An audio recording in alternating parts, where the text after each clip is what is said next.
I mean, it is a fairy tale, but it's also like more fairy tale. The most fairy tale. Is he the most fairy tale? It kind of is. Hey guys, welcome back to another Twisted Tale recap review situation. I hope you have been enjoying them so far, since we are very steadily making our way through the rest of the rereads. I just finished So This Is Love by Elizabeth Lim, completing all of Elizabeth Lim's current releases. I always have thoughts, mostly good. Elizabeth Lim doesn't disappoint. Just as a reminder, if you're new or if you forgot why the heck I'm rereading books when I could be reading new books, I ranked the first 10 Twisted Tales when they came out, and it was like a 2-hour long video. It was very, very long. And we are trying to avoid that when I sort of re-rank them, which this time might be more of a tier system because it's hard to pick just one. Like, there's so many good ones. And then there's just some like, okay, like I don't need to read the other ones again. But then there's ones that like, they just make you happy to read. So that's probably coming up at hopefully the end of this year. A new tier ranking for everything because I did acquire Fate Be Changed. I'm not allowed to read it or even touch it yet. I bought it because it was on sale. It was like $10 on Amazon. So I bought it when I had to place a different order. And I have given my husband instructions not to give it to me until the reread is done. So I have very strong motivation because it's a very pretty book and it's my girl Merida. As usual, I'm going to read you guys the blurb for the book. It's a long one. This is my favorite part. What if Cinderella never tried on the glass slipper? Cinderella's night at the ball is better than she imagined. She encounters wondrous, mysterious magic from another time. She escapes the tyranny of her stepmother, Lady Tremaine, for a few blissful hours. And she meets a charming stranger with whom she shares an instant connection. The next day, Cinderella learns that the Grand Duke is searching for a mysterious princess who left behind a glass slipper, and she dares to hope for a better future. That is, until Lady Tremaine intervenes. Unable to prove that she's the missing princess, and unable to bear life under Lady Tremaine any longer, Cinderella attempts a fresh start, looking for work at the palace as a seamstress. But when the Grand Duke appoints her to serve under the king's visiting sister, Cinderella becomes witness to a grand conspiracy to take the king and the prince out of power, as well as a long-standing prejudice against fairies, including Cinderella's own fairy godmother. Faced with questions of love and loyalty to the kingdom, Cinderella must find a way to stop the villains of past and present before it's too late. That was a long sentence in there, y'all. As you can tell by the blurb, we actually start the story during the magical night at the ball where the fairy godmother has already transformed Cinderella into her gown. We got the glass slippers.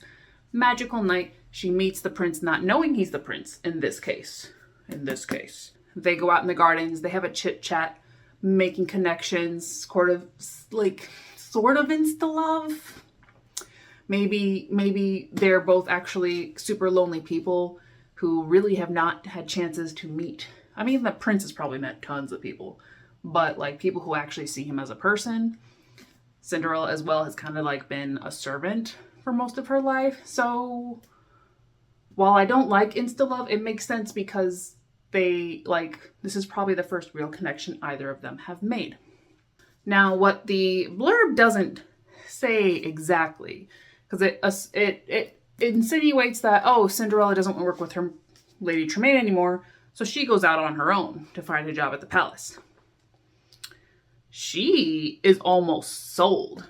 Lady Tremaine locks her in her room when the Grand Duke comes by, figures out that she was at the ball, suspicious, we don't like that, and pretty much is like, I'm done with your silly antics and you being a troublemaker. so I'm going to sell you because that's more profitable. So Lady Tremaine actually sells Cinderella to this guy who's going to take her like to the Far East or something. During that night, she escapes the carriage and is just out on the streets. Thankfully, our loyal dog Bruno, we love Bruno. He also goes with her. So she has a companion, which I don't believe outside of Part of Your World, the like Little Mermaid retelling, Twisted Tale. I don't believe any instance has the talking animals that we are used to in Disney movies. So like Cinderella, they're not necessarily having conversations back and forth, but the whole like sentience of the animal characters, we actually get to see in the movies, where we don't kind of get that exactly in the books, which makes sense. We're not in their POVs. However, like, there are animal companions. So by chance, Cinderella is discovered by one of the other palace workers. She takes pity on Cinderella more or less and is like, I guess you can come with me. I'll try to get you a job. So that works out because even though they're like technically not hiring and her aunt is very strict, before the aunt can get rid of her, Cinderella is chosen by the Grand Duke to be Prince Charles's aunt, so the king's sister, Genevieve's servant. And this is because she is a very difficult woman. So it's more or less to upset her, to upset Genevieve because of Cinderella's incompetence being like the newest servant. However, Cinderella is charming. She does not crumble under pressure. She's had to suffer a lot through Lady Tremaine over the years. So Lady Genevieve, comparatively, is a lot nicer. It doesn't take long for Genevieve to actually start to like Cinderella and at least appreciate her for being honest and smart and just, doing her job without complaining. So they sort of make a little bond, like even over books, because Genevieve likes to read the pirate adventures. And Cinderella's, read whatever she could before Lady Tremaine destroyed her books. While Cinderella is working in the palace, she does come across the prince on more than one occasion, and he doesn't recognize her. Even though he doesn't recognize her from her point of view, in his POV, he's kind of suspicious. He's curious about her. So he even goes as far to ask, like, who is she? She's working for my aunt, blah, blah, blah. So there's already sort of like him noticing her situations. But life in the palace is not just all work and wistful thinking, because the Grand Duke, having put Cinderella in the position to work with Genevieve, actually wants her to spy on the king's sister because of things in the past which led to the eradication of all magical creatures in this kingdom, the kingdom of Orlais. Cinderella, being the good, kind-hearted soul that she is like, I don't feel comfortable, so I'm not going to tell him anything if I can get away with it. Which is nice that I kept expecting, even though I'd read it before, I'm like, isn't there a point where Genevieve figures out that she's spying for the Duke? But that doesn't actually really happen. And then again, because Cinderella doesn't give anything over, it kind of works in her favor. But this whole time, they are still looking for the glass slipper princess, because how can she have all that fancy, beautiful stuff and not be a princess? It is nice that we kept that fairy tale element in it. However, they did acknowledge, like, you can't just marry someone because their shoe fits. Like, have you thought that through? But it was less Prince Charles' idea and more the king, because he's just desperate to marry his son because he wants to abdicate and have his son take over so he can essentially retire.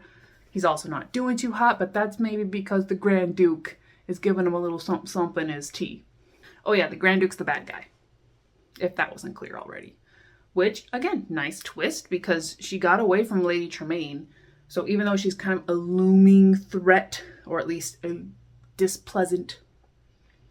an unpleasant memory, the Grand Duke is the baddie in this book, which is definitely a twist because he was not much of anything in the movie, except for maybe comedic. Yeah, I think he was just like some little extra comedy there. Grand Duke poisoning the king, King wants to retire, so he wants the prince to get married. Prince is like, I would like to be seen as a person, but I also love her because connections. And Cinderella isn't telling anybody that she's the glass slipper princess. So she's just like, I'm kind of happy working at the palace. I've actually got my own job. I'm treated decently. Why would I actually want to become a princess? Like, do I actually love the prince? Like all the questions, which is good. We did question whether this insta love was like a thing. As they're still looking for the princess, they actually decide to put on a second ball, and this is more or less to welcome Genevieve back to Orlais, he's welcoming his aunt home, but they're hoping that the glass slipper princess is gonna show up again. Lo and behold, Cinderella is able to go because it's a masquerade ball. Genevieve is nice enough to lend her some masks, so there's definitely some like, I would like it to be you. I don't think she was quite at that stage of like trying to set them up, but she's like, yeah, you're gonna try to go, so here's a mask to wear, and here's one for your friend. One of those convenient little like happy things. So they go, and of course, with her swan mask, Cinderella and the prince cross paths again, realize, she knows he's the prince, obviously, but he realizes she is the glass slipper princess. He doesn't realize it's Cinderella yet because she does not reveal that. So she again runs away. Not because magic is going out at midnight, but because she actually hears like Lady Tremaine and her stepsisters in the garden coming after her. And she's like, no. So gets the hell out of Dodge. Once again, the glass slipper princess has disappeared. Only this time the prince is pretty darn sure he knows it's Cinderella. And she was wearing her mother's glass beads at the time. So when she accidentally drops them in his father's tea at breakfast, he knows. He knows. And he follows her. And he calls her out. Basically, like, I know it's you. Kind of like, let's talk. Let's figure things out. And they have a nice little, like, okay, we can actually try to make this work because you know I'm a servant and that I'm not in love with you because you're the prince, but because of who you are. So they like go on a date in town, and you actually get the effort put in for building a real relationship. One that's not like, marry me tomorrow. Kudos to that. Elizabeth Lim really does build up the romance very nicely. But of course, nothing goes well because the Grand Duke has been spying on them. So he knows that Cinderella is possibly going to marry the prince, which is going to stop his plan of really taking over and getting the king out. So he goes as far as claiming that Cinderella is a sorceress and she enchanted the prince to get him to fall in love with her so quickly.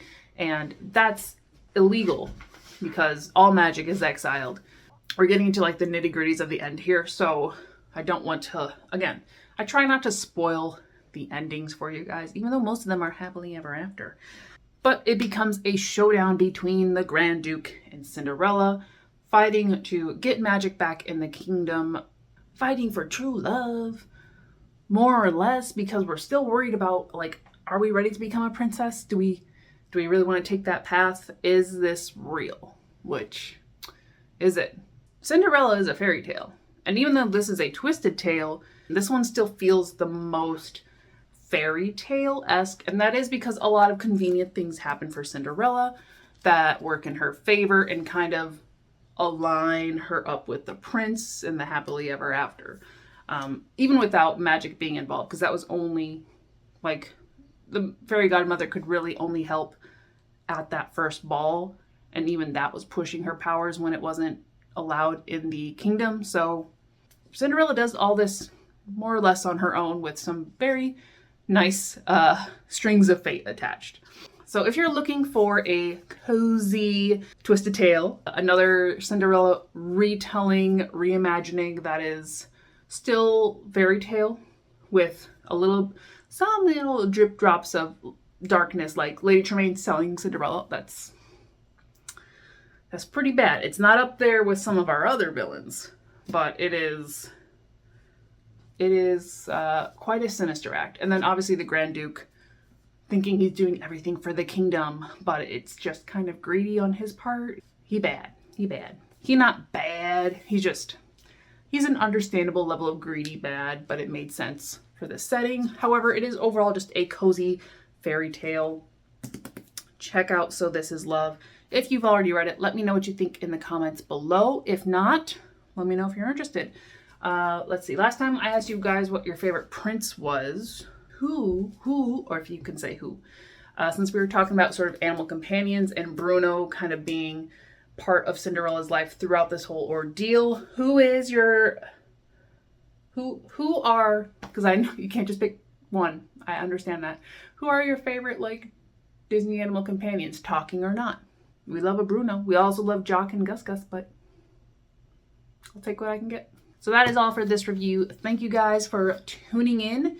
I already have the next one on dock, which is this chunky baby.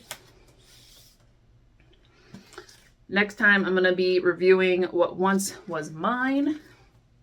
It's so big. It's like 100 pages more, which is comparatively not that bad when you look at the audiobook time, but it's a chunky. Look forward to this next time, and like I said, feel free to leave some comments, like the video. I guess that's what people do, and see you later. Bye.